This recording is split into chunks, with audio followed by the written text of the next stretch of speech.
Hey, what's up everybody? It's Rox and I am coming to you today with a real quick review for Braxton Family Values. So let's get to it, shall we? Okay, you guys, so Tamar and Vince are going to Chicago because they're going to be speaking at an engagement. Tamar thinks that it's about relationships and how to make a relationship work because they have such a successful relationship, you guys. They've been married for 3 years. While they're on their way to the airport, they're talking back and forth, and Tamar asks him about the house that they're about to move into. Evidently, they're about to move into a brand new home. Vince has been supposedly looking for houses behind Tamar's back because she is never available. I just got the impression that was done for TV because as much as Tamar likes to be in everything, there's no way you can convince me that that child would not be involved in buying a new house for them. This was just something for the TV for them to go back and forth about. I guess the way they got it is that Vince is going to buy the house and he's just going to move Tamar in. Actually that's kind of sexy. Like, I think I would love to have that kind of money where the man could just go buy me a damn house and let me just get up in there and have at it. Anyway, for the show, she's like, I need to know when we're moving, and he makes it seem like the move is imminent, and she's just like, what? It's not, I don't have enough time. We're gonna be out of town, and I gotta get window treatments. I gotta get an interior decorator in there and everything. Like I said, it was just for TV, back and forth. I think it was really for us to be able to see if they could hold an audience, because you guys know that they're getting their own television show. And we're so used to Tamar bouncing off of her sisters. Now that she has her own show, she won't have her sisters to bounce off of. So she is just going to really be wearing Vince out. Vince tells her that, don't worry about it. I got it. You so busy. You got your show. You got, you doing things with your sisters. You got your album. You guys got this family album you guys trying to do. Look, I got it. Don't worry about it. She's just like, what? I need to be able to get out there and do what I need to do. Woo!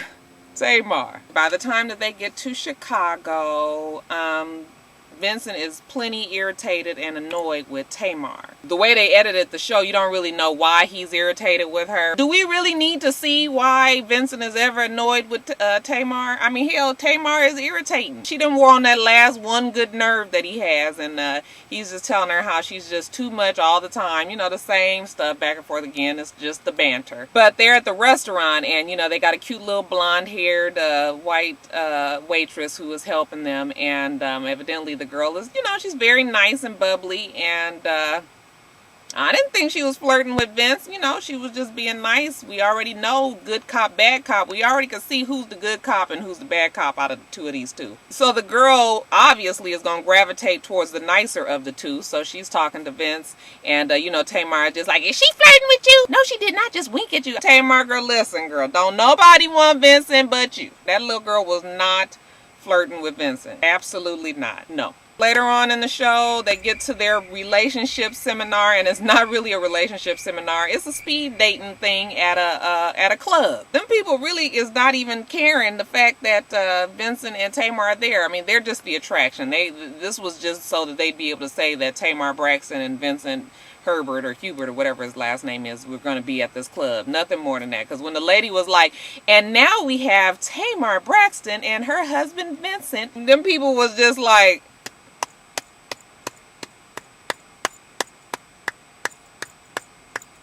so, they get on and they just start talking about their relationship and how they make it work, and how much they love each other. And I do believe that they love each other. I just still don't think that they have sex.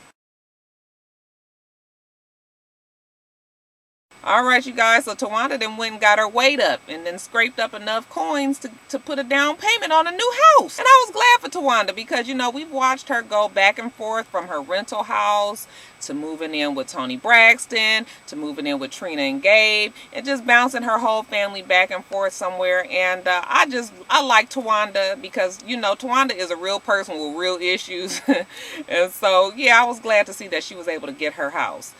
And the house is nice. Now, Andre, y'all, I'm telling you, I was really going to try not to curse on this part. I'm going to try. Andre is, evidently Andre wants to come back. I don't know where he's coming back from. I mean, didn't he live with her in, at Trina's and Gabe's house? What the hell is he? What's all this coming back and forth? Y'all still together? He's telling her that if we get back together, You know, are we gonna get our intimacy back? You know, I want to have sex with my wife and blah blah blah blah blah. Towanda is saying her same things, like, you know, you need to have counseling, and damn it, you need to find a damn job. I don't know what is wrong with Andre. Like, he can't get it through his thick head that he is not giving Towanda what she needs. She needs a man who is going to take care of this household financially. You writing books, that's all good and dandy. You taking care of the kids when I'm gone, that's all good and dandy. But if I'm paying the motherfucking light bill and buying all the food for the house and buying all your damn clothes and making sure that the kids have all their clothes and making sure that, you know, come on, you're not providing. Andre he just can't seem to get that through his mind. He just seems to think that just because he's there, which I'm not saying is not important as well, but your presence after a while is just like, you taking advantage of this. You taking advantage of Towanda, and you need to man up. You guys, it was the same old bullshit that them two go through all the time. She telling him what she needs from him. Him just barely, it just flying completely over his head. I mean, Andre never ever understands what the hell Towanda is saying. She's just like, no, our agreement is you are not moving into this house. You're gonna move with your granny. Go on, move with mama. And Andre has the nerve to get mad. Tell her she's, you know, throwing away the marriage, and he storms off. And I was like, nigga, please. Y'all, that goddamn Andre got the game so twisted that it ain't even funny. But, you guys, let me not be too hard on Andre, because Towanda also toys with Andre. I think that Towanda really wants him to be around. I think that they are codependent on each other, and I think that she puts too much weight on the fact that he watches the kids. Damn it, they can get a goddamn babysitter. Moving day comes and he's moving all her stuff. You know, you can't find somebody else to help you move. But no, she has to have Andre. He wants to move his stuff in, and she tells him no again. But that's nothing, because when you know, when her family comes over to see the house, Andre's clothes are in the closet. So, yeah, Andre is up in that goddamn house. She goes and says, like, you know, when my kid's father come over to watch them, then he should have his stuff already. I'm thinking, like, why the fuck he can't get mama to wash him up a week's worth of clothes and pack that shit up in a bag just like everybody else who's visiting some damn body? She leads him on. She, you know, makes him have this false hope and belief that something's gonna happen with them. She keeps on letting him be there, withholding sex, but he's in the house. Y'all live together, but you separated. But I mean, it's stupid. I think that Andre and Towanda are still together in some weird little dysfunctional whatever the hell it is that they have. All right, you guys, we're not fixing to go here with Trina and Gapes thing over and over again, because it's just the same old shit. Trina is out with her bandmates. You know, after rehearsal, they go out and decide to have a couple of drinks, and, you know, a couple of drinks turns into a whole bunch of drinks and a whole bunch of shots, and, you know, they're partying, they having a good time, and, you know, she just is stressed out and needs some sort of relief. You know, she doesn't want to go home, obviously.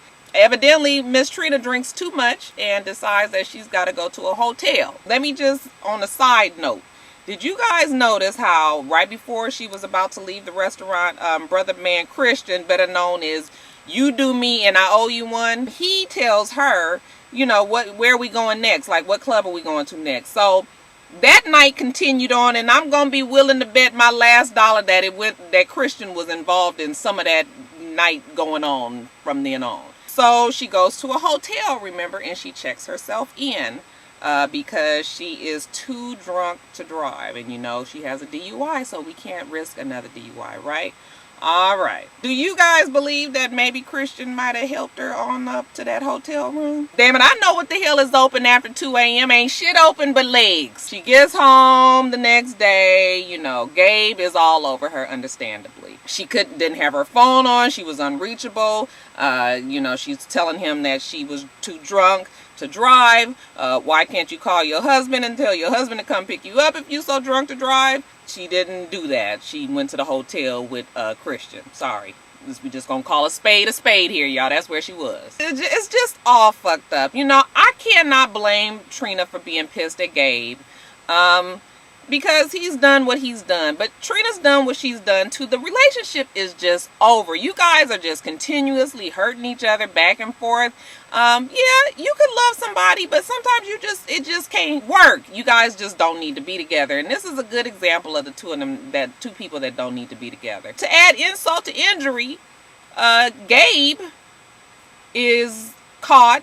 Now, they didn't really make it really known what exactly happened, but I can remember when all this stuff was going on because it was on Twitter and all that. Gabe was on Skype, and he was in another room, and he was in a bed, and he was, you know, jacking off and telling this woman the problems that he and Trina has. And evidently the woman recorded it, and the woman released it. So it was floating all around the web about a month or so ago, maybe a month and a half or so ago. So if you guys want, you can look around and find it, I'm sure. But they didn't really say exactly what it was. But whatever it was, it totally embarrassed Trina. I'm believing that this was what it was, that Gabe was caught jacking off to homegirl on Skype. And Trina's pissed about it.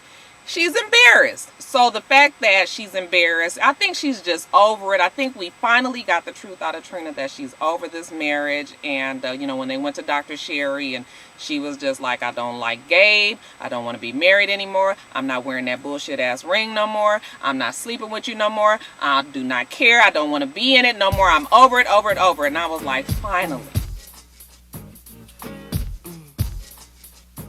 Alright, you guys, so that's it. You guys remember to rate, comment, and subscribe to this channel. I'm itsrox, and the channel is for itsrox. I have all of my other things that I'm involved in. It will be in the bottom bar below. That's it. I hope that you guys have a wonderful, wonderful rest of your day, and I plan on doing the same. Until next time, Roxstars. Bye.